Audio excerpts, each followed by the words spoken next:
Akhirnya Desember 2006, kalau saya tidur miring ke kanan, saya merasakan ada yang ngeganjel. Akhirnya Januari ya saya pasrah dengan diagnosa dari dokter itu. Saya bersedia untuk operasi. Walaupun pergumulan, akhirnya saya pikir kalau kita ada satu komunitas mungkin akan lebih gampang dan akan lebih menguatkan. Dan seperti waktu itu juga saya janji Tuhan beri saya kekuatan. Kalau saya Januari saya kehilangan payudara sebelah. Dan sekarang Desember di akhir tahun saya kehilangan juga rahim. 1 minggu sebelum saya operasi angkat rahim, saya mendirikan grup kanker ini, Bandung Cancer Society. Kalau dia karena kanker, kita mau operasi, mau kemo, cari temen yang pernah mengalami itu. Komunitas kanker di Bandung, Bandung Cancer Society. Kita didirikan 2 Desember 2007. Kita punya rumah singgah kanker di Bandung, khusus untuk pasien-pasien dari BPJS kelas 3 yang di luar kota.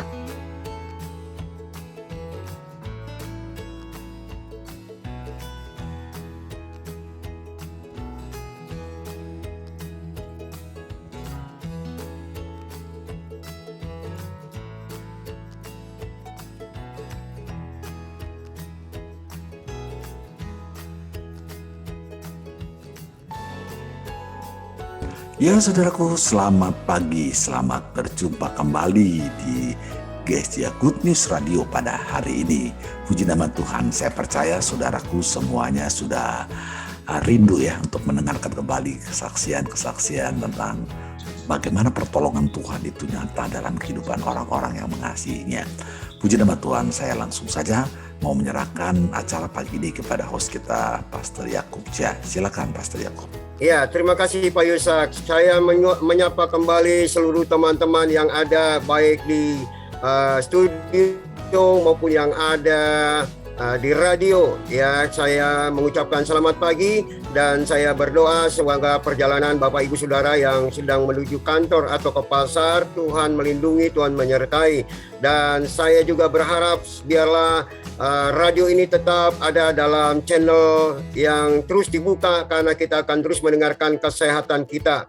Hari ini acara orkestra kita, obrolan ringan, kesehatan dan kesejahteraan kita membahas mengenai kanker payudara, seorang ibu ya yang sudah mengalami pengalaman hidupnya dalam sakit yang dialami dan sudah sembuh, dan beliau akan menyaksikan bagaimana Tuhan turut campur tangan.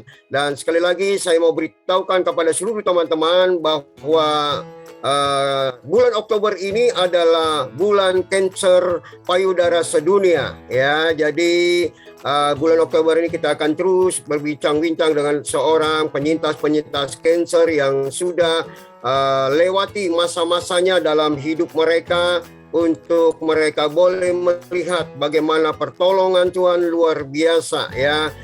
Dokter boleh menyembuhkan, cara mengobatinya, tetapi penyembuhan itu datang daripada Tuhan. Terima kasih.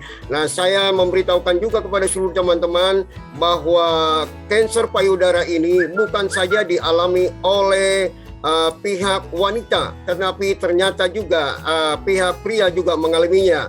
Maka dari itu saya berharap semua teman-teman boleh mengikutinya bersama-sama, khususnya buat para kaum pria, untuk bisa menyimak hal-hal yang luar biasa ini ya.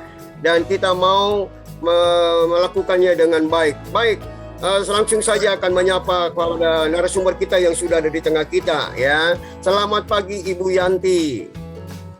Pagi Pak. Gitu. Selamat pagi ya. Sehat Ibu? Sehat, makasih Pak. Halo, sehat ya. Bagaimana kabarnya Ibu bersama keluarga? Sehat-sehat?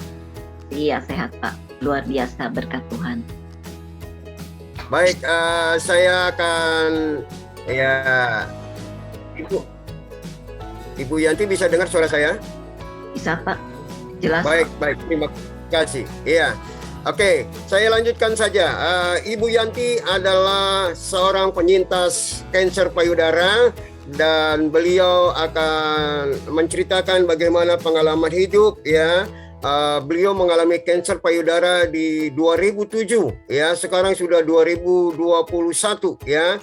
Dan kita lihat kalau di studio ini Ibu Yanti tetap sehat, bugar ya. Dan ini kita mau ambil tip-tipnya bagaimana beliau bisa tetap sehat, dan biarlah kita mau mengikuti secara luar biasa. Nah, hari ini saya ditemani oleh sahabat kami ya, Ibu Teti. Ibu Teti Suryani akan menemani kita untuk memandu acara ini dalam acara orkestra kita.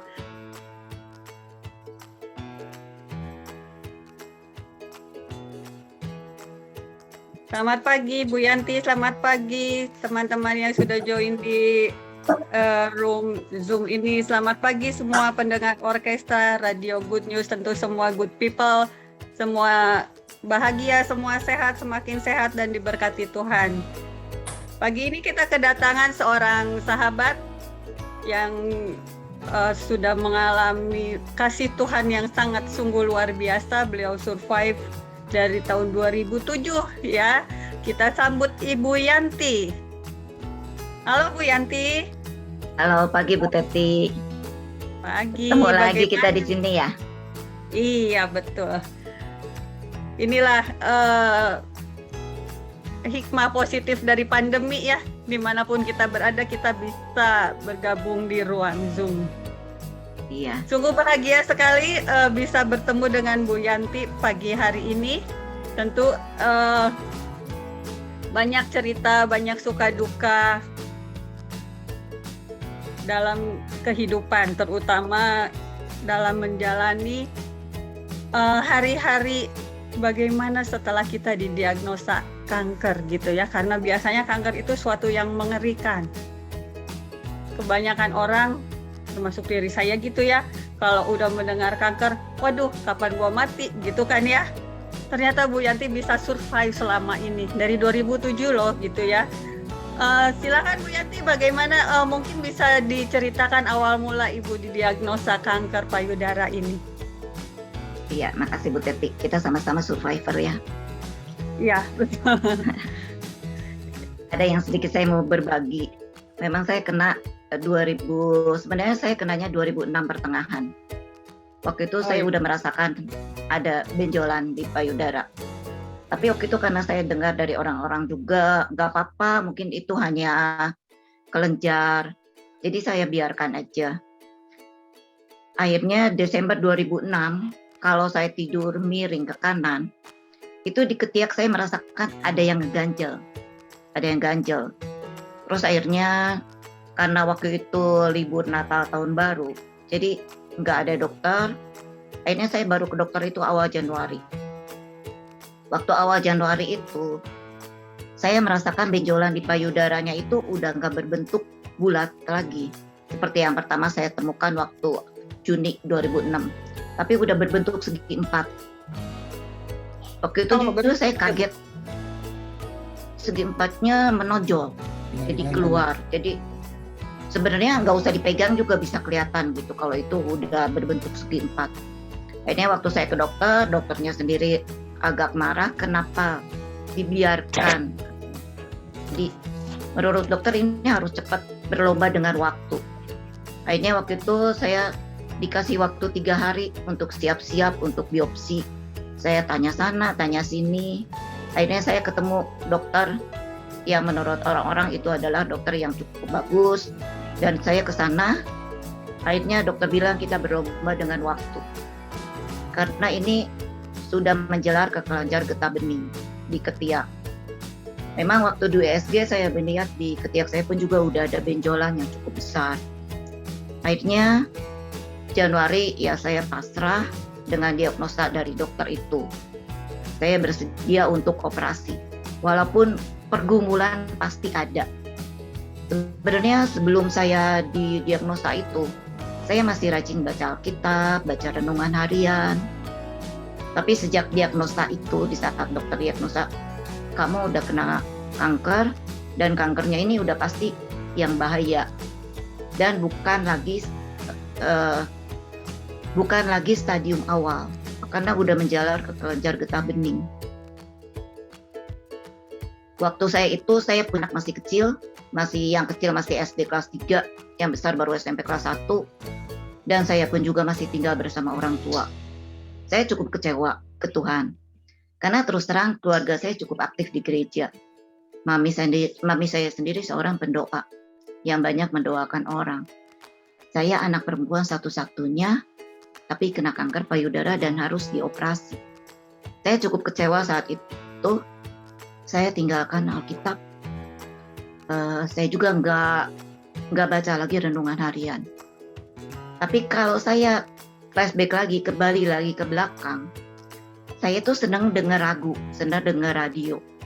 Dan di saat itu saya sering dengerin radio Kristen di Bandung. Walau saya nggak baca Alkitab, saya nggak baca renungan harian, karena saya selalu dengar radio itu. Khotbah-khotbah itu banyak yang menyentuh hati saya. Dan ayat-ayat Alkitab masih saya dengar melalui radio itu. Akhirnya dengan bergumul, dan saya percaya Tuhan menarik saya kembali melalui apa yang saya dengar di radio itu. Seminggu saya terpuruk, nggak baca Alkitab, nggak baca renungan. Seminggu kemudian saya menyerahkan semuanya ke Tuhan.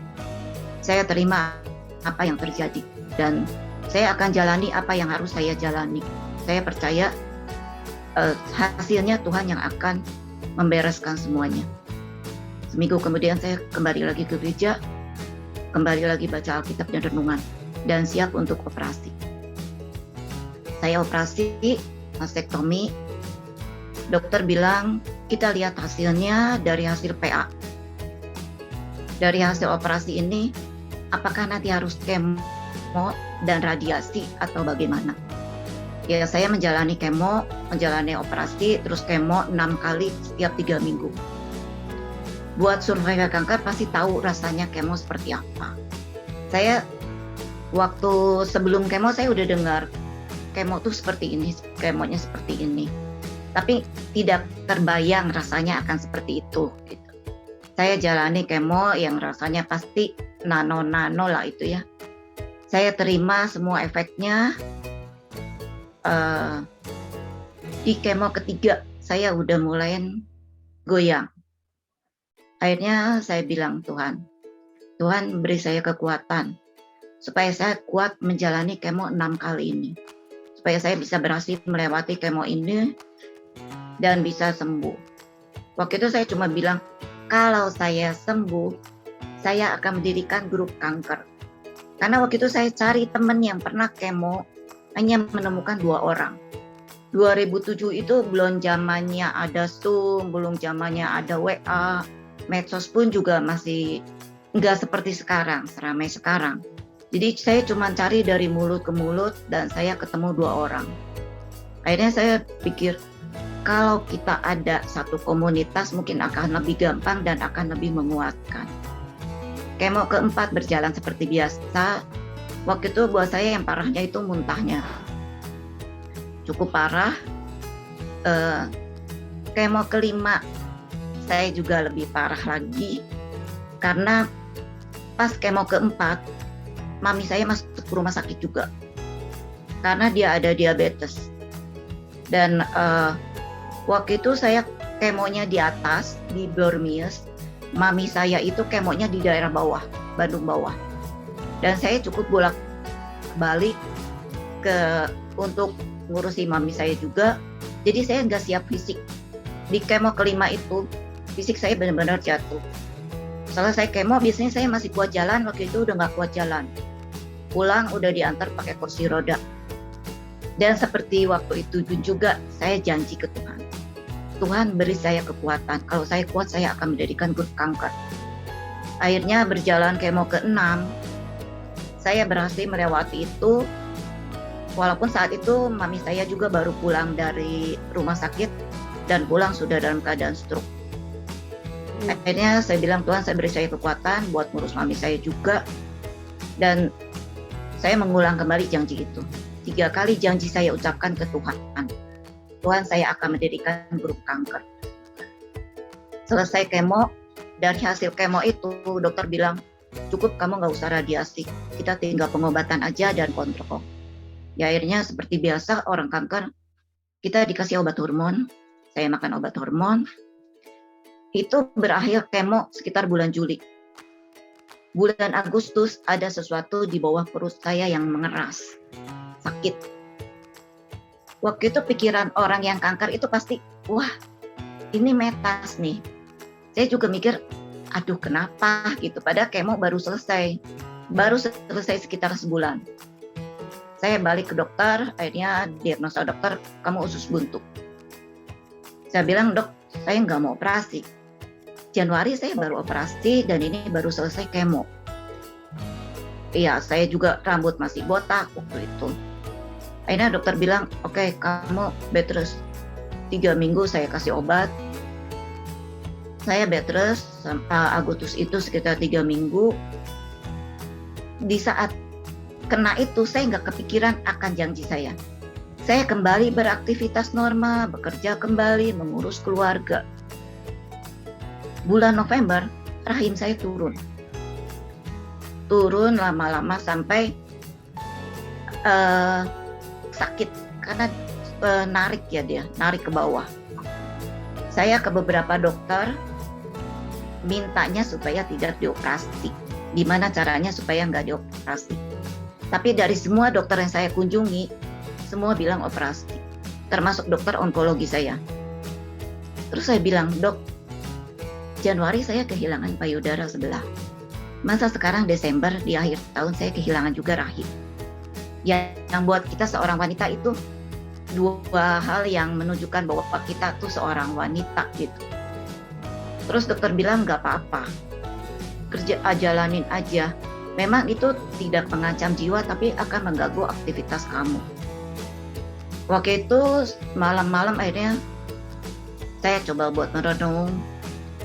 Kenapa gitu awal Januari saya seperti masuk kamar operasi, sekarang Desember saya harus masuk kamar operasi juga di tahun yang sama. Waktu saya doa, saya seolah-olah diingatkan seperti ada film yang lewat di kepala saya. Saya ingat ketiga janji saya ke Tuhan. Seolah-olah ada suara Tuhan yang mengingatkan. Kamu janji 3 kali. Dan sekarang udah akhir tahun. Tapi janji itu kemana?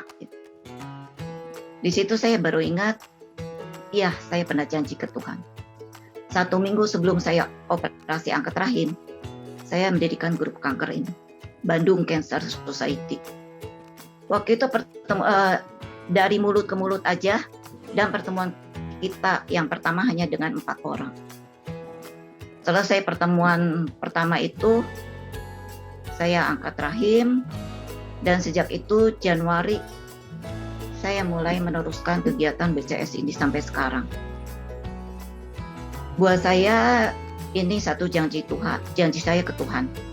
Yang saya pikir kalau memang kita janji, di saat kita susah kita janji, dan kalau kita udah biasa lagi, kita melupakan itu.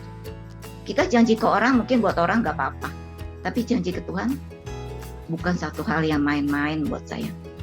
Dan saya berusaha untuk menjalankan apa yang sudah saya janjikan ke Tuhan itu sampai sekarang. Sekarang saya tinggal kontrol aja, karena udah lewat dari 10 tahun saya kontrol setahun sekali. Ya saya rasa itu cerita saya aja. Saya percaya kalau kita dekat ke Tuhan, kalau kita melenceng, Tuhan pasti akan narik lagi ke kita. Dan saya percaya semua yang terjadi pada saya sampai saat ini, itu semua karena Tuhan memegang saya. Bukan saya yang pegang tangan Tuhan, tapi Tuhan yang pegang tangan saya. Kalau saya yang pegang tangan Tuhan, saya pasti udah lepas dari dulu. Saya rasa itu aja. Makasih. Ya, haleluya, puji Tuhan. Tuhan sungguh sangat baik dalam kehidupan Bu Yanti ya. Seperti yang kita dengarkan semua ya teman-teman, baik di Zoom maupun para pendengar Good People, para pendengar Radio Good News. Kita sudah mendengarkan tadi pemaparan dari Bu Yanti bagaimana beliau terkena kanker itu ada benjolan ya Bu ya, mulanya. Ya awalnya benjolan. Ya, untuk itu saya menghimbau baik kita wanita maupun pria, karena ada juga beberapa yang pria yang terkena kanker payudara ini. Mari kita aware, mari kita sayangi, perhatikan tubuh kita ya. Ada itu ya Bu ya, ada sadari ya yang bisa kita lakukan sendiri. Ya, sekarang banyak ya. Ya, sebelum kita harus ke dokter, kemana kita bisa memeriksa sendiri ya. Mungkin Ibu bisa sedikit ceritakan gimana nih si Sadari ini apa nih gitu ya. Sadari itu kita periksa payudara sendiri. Ada cara-caranya sih. Di Google juga banyak caranya. Cuma mungkin satu yang saya tekankan. Orang kadang-kadang udah sadari, udah ada benjolan, nggak berani ke dokter. Seperti saya waktu mengalami itu saya biarkan setengah tahun. Tapi mungkin ada yang perlu saya tekankan di sini. Kalau ada benjolan lebih baik periksa. Memang enggak semua benjolan adalah kanker. Tapi kanker berasal dari benjolan. Jadi syukur-syukur kalau memang ada benjolan dan itu mungkin jinak, mungkin itu hanya kista atau tumor. Tapi kalaupun juga itu memang adalah ganas, kanker, dari awal kita udah bisa diobatin. Kalau awal pengobatannya akan lebih mudah dan akan lebih murah. Itu aja. Ya, semakin dini diketahui semakin baik gitu ya. Baik, good people semua. Mari kalau ada yang mau bertanya atau mau menyampaikan sesuatu, silakan tulis di room chat atau Anda bisa SMS ke nomor yang tertera ke Radio Good News ini.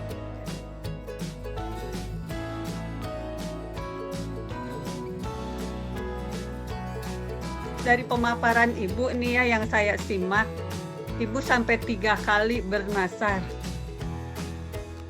untuk mendirikan satu komunitas penderita kanker gitu ya. Boleh diceritakan mungkin sedikit Bu, kenapa Ibu kok nasarnya yang ini bukan yang lain gitu ya? Enggak kepikir ya saya. Waktu itu memang karena yang tadi saya bilang itu, saya cari temen tuh nggak gampang gitu, susah waktu itu. Dari yang saya kan setidaknya kalau kita ngalamin sesuatu, misalnya mau kemo, kita akan cari orang yang pernah kemo lagi kan. Itu juga yang mungkin saya pesankan ke teman-teman. Kalau kita diagnosa kena kanker, kita mau operasi, mau kemo, cari temen yang pernah mengalami itu. Jadi betul-betul saksi hidup yang dia rasakan. Jangan cari di Google, atau jangan dengar orang yang belum pernah kena. Biasanya mereka akan bilang, katanya begini, katanya begitu. Gitu. Tapi kan mereka nggak ngalamin. Begitu juga kalau kita cari di Google, belum tentu orang yang nulis di Google itu pernah kena kanker. Tapi carilah orang yang pernah kena. Di setiap kota ini pasti ada komunitas kanker. Jadi bisa masuk ke situ, bisa buat cari-cari pengalaman orang lain. Itu sih saya. Menarik ya, jadi mungkin bukan hanya kanker ya, sekarang hampir setiap penyakit ada komunitasnya gitu ya. Jadi pesan kita di sini, kalau ada yang mau cari tentang penyakit, tentang pengalaman ketika sakit, carilah komunitas yang benar-benar mengalami orangnya gitu ya, jangan yang katanya gitu ya. Boleh diceritakan lagi lebih lanjut Bu Yanti, BCS-nya nih. Iya, tadi keputus. Di mana nih gitu ya, kan dari tadi cuma BCS apa sih? Di mana sih gitu ya? Silakan Bu Yanti. Ya, makasih. BCS itu komunitas kanker di Bandung, Bandung Cancer Society. Kita didirikan 2 Desember 2007. Sekarang kita ulang tahun ke-14 ya, kemarin nanti Desember. Member kita saat ini udah sekitar 300-an, tapi terdiri bukan cuma dari Bandung aja, tapi dari Bandung dan sekitarnya. Ada dari Sukabumi, Cianjur, Bogor. Kita mengadakan pertemuan sebulan sekali dengan mengundang dokter ahli. Tapi seperti yang Bu Teti bilang, dengan pandemi ini ada hal-hal positif yang bisa kita kerjakan. Saat ini pertemuan BCS diadakan melalui Zoom dan bisa sebulan 2 kali. Pengetahuan yang kita dapat dari dokter-dokter ini terbuka untuk umum dan diadakan secara gratis. Jadi siapa aja bisa ikutan Zoom BCS. Banyak pengetahuan yang bisa kita dapat. Seperti bulan ini kita ada pertemuan setiap minggu sekali. Minggu kemarin kita ada acara yoga, Sabtu nanti ada, minggu depan juga ada. Biasa kita kalau Oktober ini kita mengadakan acara di Dago Car Free Day. kita ada zumba, ada senam, dan biasanya kita kesempatan untuk jual kaos. Seperti tahun ini kita bikin kaos seperti ini. Penjualan itu untuk biaya operasional rumah singgah. Kita punya rumah singgah kanker di Bandung, khusus untuk pasien-pasien dari BPJS kelas 3 yang di luar kota yang mau berobat di Bandung. Didampingi oleh 1 orang pendamping, jadi mereka berdua, mereka hanya bayar 10.000. Terserah mereka mau diem di rumah singgah itu berapa lama. Kita sediakan air, kita sediakan beras. Kadang-kadang ada donatur yang juga memberikan makanan mentah maupun makanan matang. Biasanya kalau makanan mentah mereka masak sama-sama. Yang kenapa rumah singgah ini kita adakan, karena waktu itu kita pernah kunjungan ke rumah sakit Hasan Sadikin. Di situ kita lihat orang-orang yang nunggu itu, mereka tidur di lorong-lorong rumah sakit itu. Akhirnya di situ kita berusaha buat cari donatur. Karena kita bukan yayasan. Jadi kita cari untuk keuangan, kita cari dari mulut ke mulut. Saat ini ada donatur tetap yang membantu kita di rumah singgah. Jadi waktu itu kita sampai saat ini rumah singgah masih sewa. Kita adakan itu, jadi saya pikir bisa membantu mereka daripada mereka tidur di lorong atau mereka harus menyewa. Karena memang untuk menyewa juga di situ banyak yang disewa-sewa. Tapi kalau di rumah singgah mereka berdua hanya bayar 10.000. Terserah mereka mau diam seminggu, mau diam sebulan. Kalau radiasi kan biasanya lama, bisa sampai sebulan lebih. Jadi mereka hanya bayar 10.000 itu. Dan kegiatan BCS selain seminar, kita juga ada yang senang nari, kita ada nari, yang senang angklung, kita ada kegiatan angklung. Kita ngadain pertemuan buat teman-teman supaya mereka tidak hanya memikirkan sakitnya juga. Mereka bisa bergembira. Kalau lihat dari YouTube atau dari Facebook dan IG BCS, teman-teman mungkin bisa lihat, kita nggak kelihatan kayak orang sakit kanker. Tapi kalau kita udah ketemu, kita bisa bercanda, kita bisa bergurau seperti biasa. Dan maksud saya juga supaya siapa yang mau pelayanan, bisa pelayanan juga di BCS ini. Karena sebelum pandemi kita ada kerjasama dengan beberapa rumah sakit. Yang rutin kita bekerja sama dengan rumah sakit swasta Katolik di Bandung. Kita biasanya sebulan 2 kali kita adakan kunjungan khusus untuk orang-orang yang sakit kanker. Kita datang ke rumah sakit, dikasih daftar yang sakit kanker ini aja. Biasanya kita dari pengurus ada yang khusus untuk mengunjungi orang seperti itu, termasuk saya. Kita memberikan semangat ke mereka, kita ngajak mereka untuk bersama-sama. Jadi BCS tidak memberi bantuan secara materi, tapi kita memberi bantuan secara moral dan semangat. Dan mereka bisa lihat kita yang udah mengalami pengobatan, kita yang pernah menjalani kemo, menjalani radiasi, tapi sekarang kita bisa kembali aktivitas normal. Dan kita memberi semangat ke mereka, ayo kamu sembuh, kalau kamu sembuh bisa ikut kita seperti kita sekarang, memberi semangat kepada orang lain. Saya rasa itu kegiatan BCS saat ini.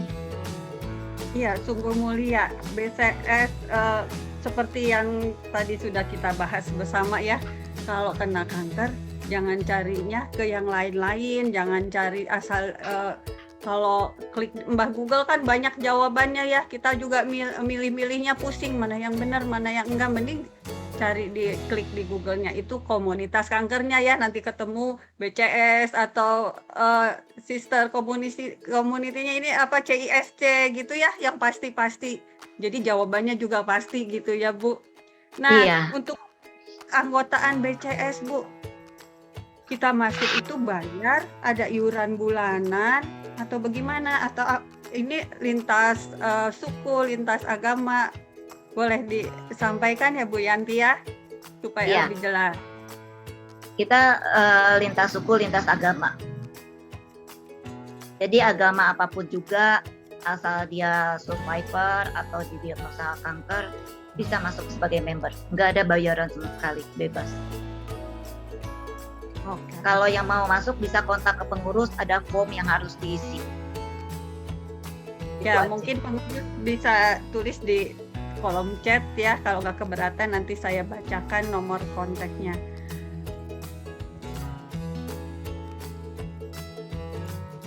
Kita buka dulu pertanyaan di chat room ini.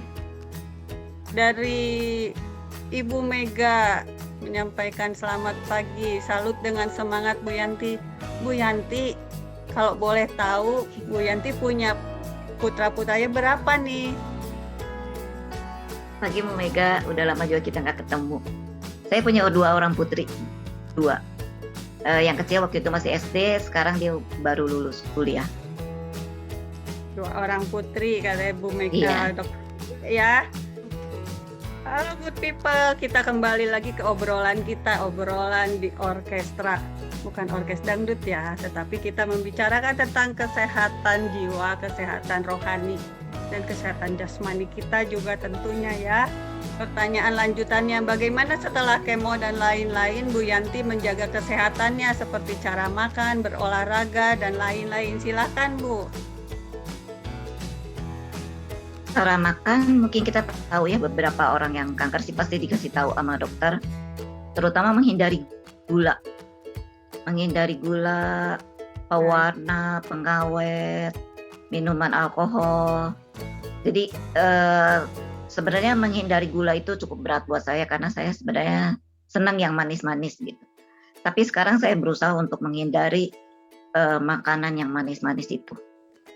Lemak daging itu yang dihindari juga. Makanan kaleng. Jadi kita berusaha buat lebih sehat lagi dengan buah dan sayur. Tapi daging kita tetap makan. Jadi nggak lepas daging sama sekali. Karena kita tahu juga kita nggak mungkin makan daging 1/2 kilo sendiri sehari kan. Jadi pasti makan hanya beberapa potong aja sehari. Itu aja. Daging apa nih Bu? Daging merah Ibu masih makan? Karena banyak yang nanya ya kalau daging merah itu baik nggak gitu untuk penderita kanker ini gitu ya Bu ya? Saya daging merah masih makan sampai sekarang. Dan terutama buat orang-orang yang kemo ya. Kecuali yang kanker usus. Kalau yang kanker payudara selama kemo usahakan tetap makan daging merah. Karena itu pengaruhnya saya lihat dari member-member saya yang kemo, kalau mereka berhenti makan daging merah, darahnya itu bisa drop. Jadi usahakan tetap makan daging merah, walau mungkin nggak tiap hari. Hindari Ya, ayam baik. broiler. Ayam boiler Karena broiler hindari. kan disuntik. Ya, Ya yang pakai KTP aja ya jangan yang pakai paspor gitu istilahnya ya Bu ya.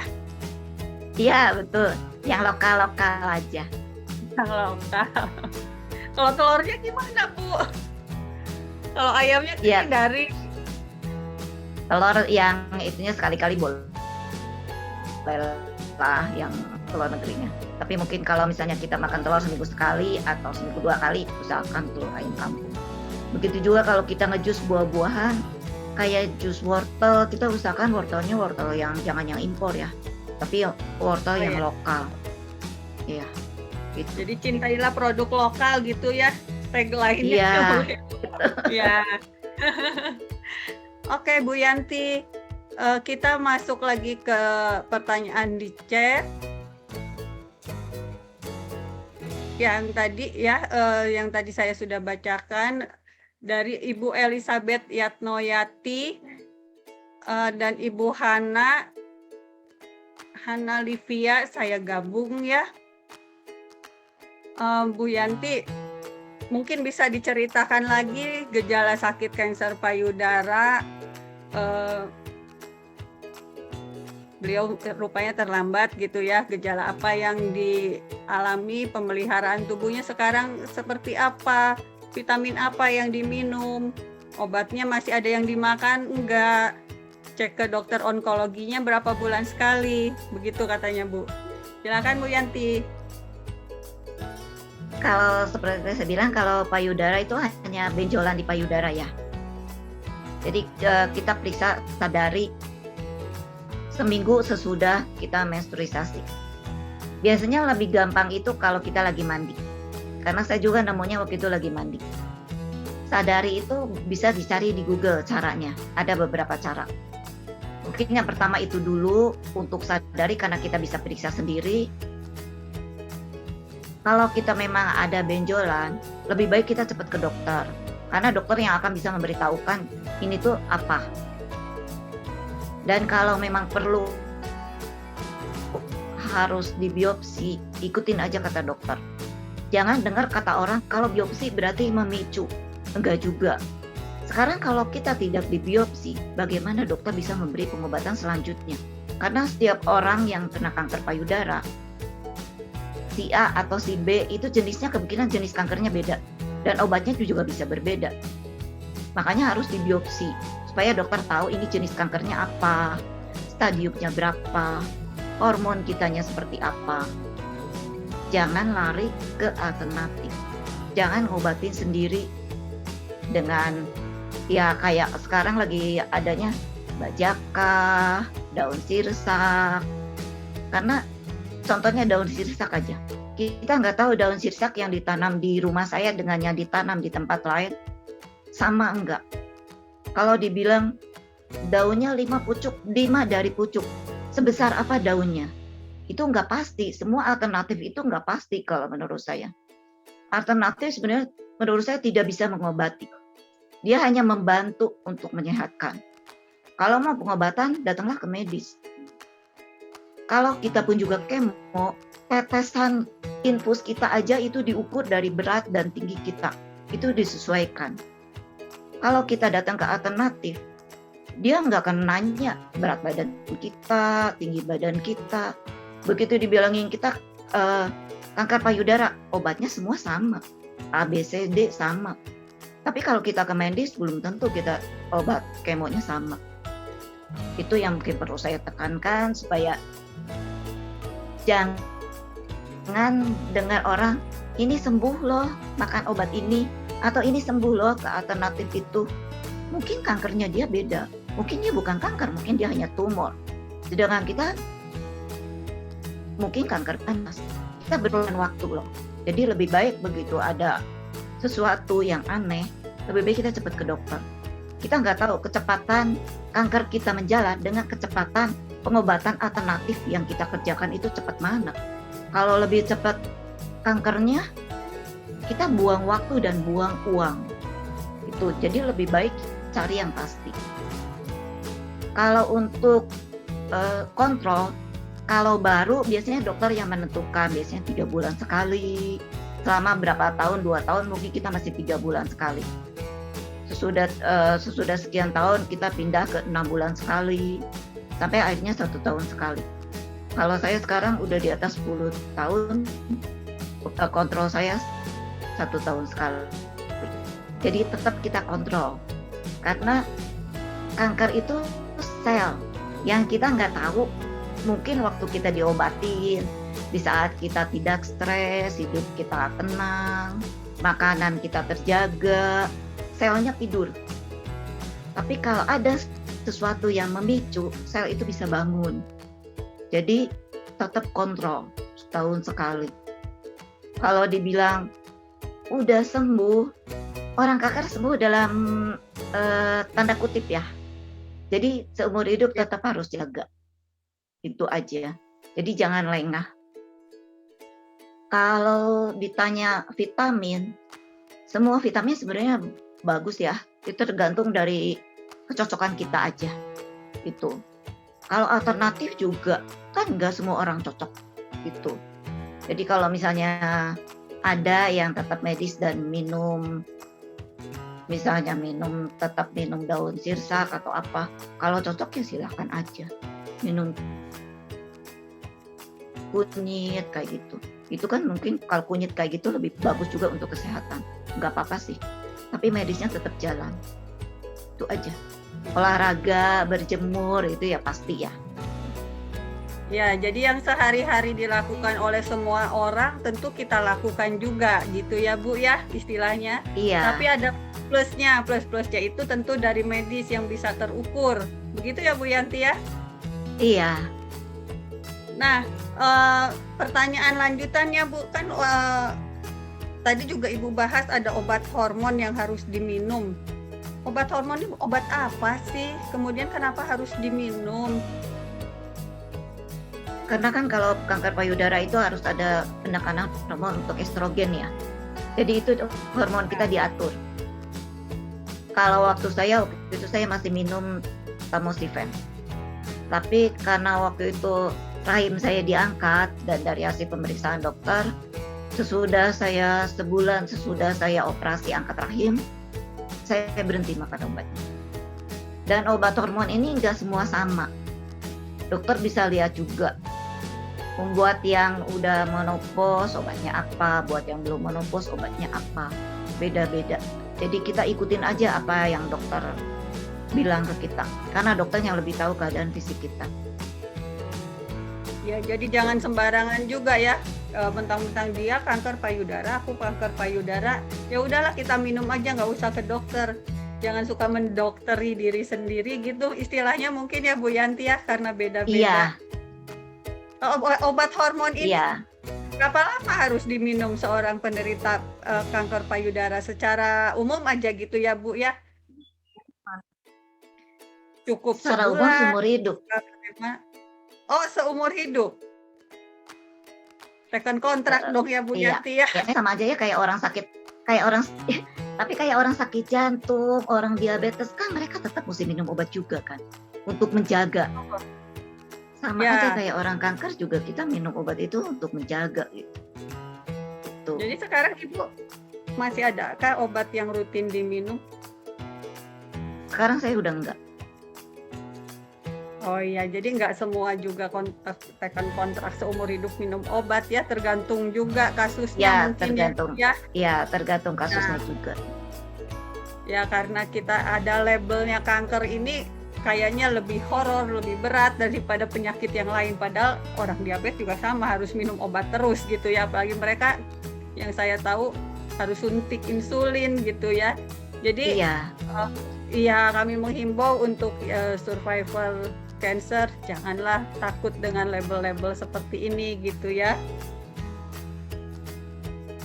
Kemudian ada lagi pertanyaan dari, maaf ini Ibu atau Bapak ya, Rich Chen. Selamat pagi Bu Yanti, maaf saya mau tanya faktor apa saja yang bisa menyebabkan seseorang terkena CA mamai dan bagaimana cara mencegah agar seorang tidak kena CA mamai.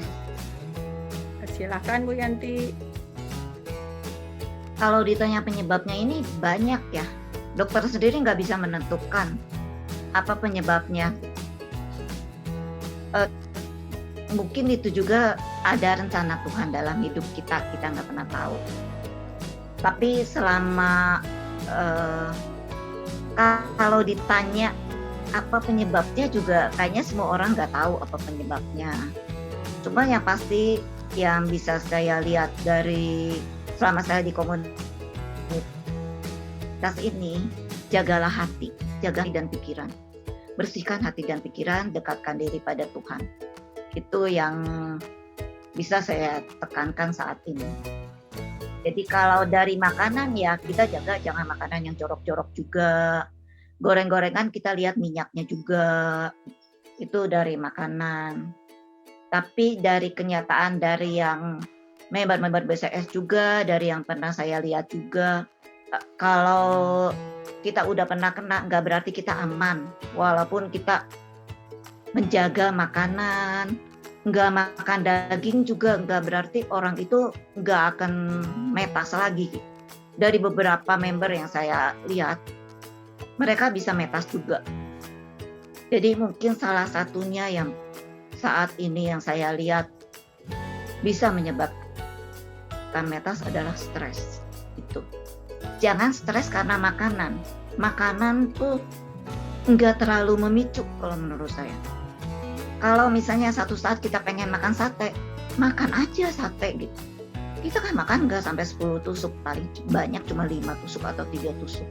Daripada kita kesal, mendem pengen sate, malah kita sakitnya karena kita mendem, kesal. Itu. Oh iya ya.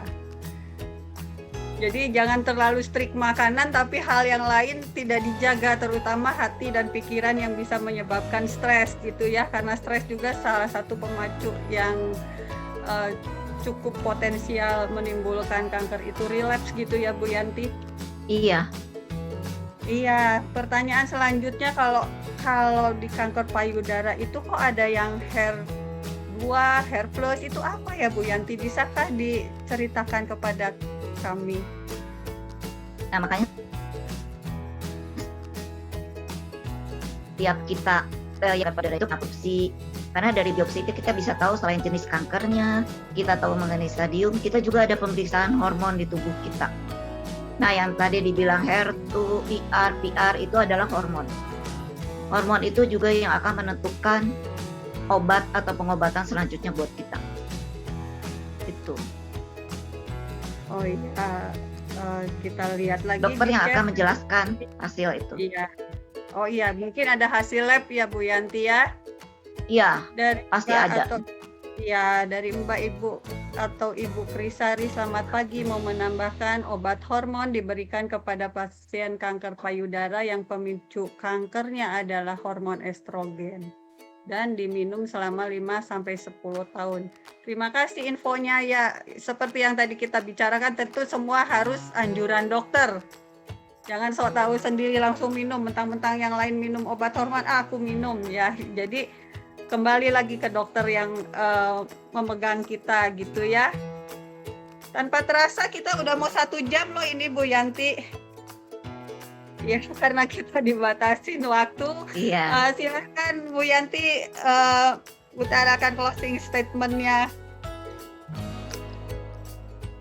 Sepertinya intinya udah ada beberapa yang tadi saya sebutkan. Ikutilah apa kata dokter. Majulah ke medis, jangan ke alternatif. Dan seperti yang tadi saya bilang, bersihkan hati, dekatkan hati kita kepada Tuhan. Kalau kita dekat sama Tuhan, kita percaya semuanya akan berjalan dengan baik-baik saja. Walaupun berat kita jalanin, tapi kita percaya Tuhan akan memberi kekuatan. Kalau kita harus melalui jalan yang berbatu, kita percaya Tuhan sudah menyediakan sepatu yang kuat buat kita. Dan kita percaya kalau kita berdoa, Tuhan akan mengirimkan orang yang akan mendampingi kita. Saya rasa itu aja. Terima kasih juga. Semoga teman-teman apa yang saya bicarakan ini bisa menjadi berkat buat semuanya. Hanya itu yang bisa saya bagikan.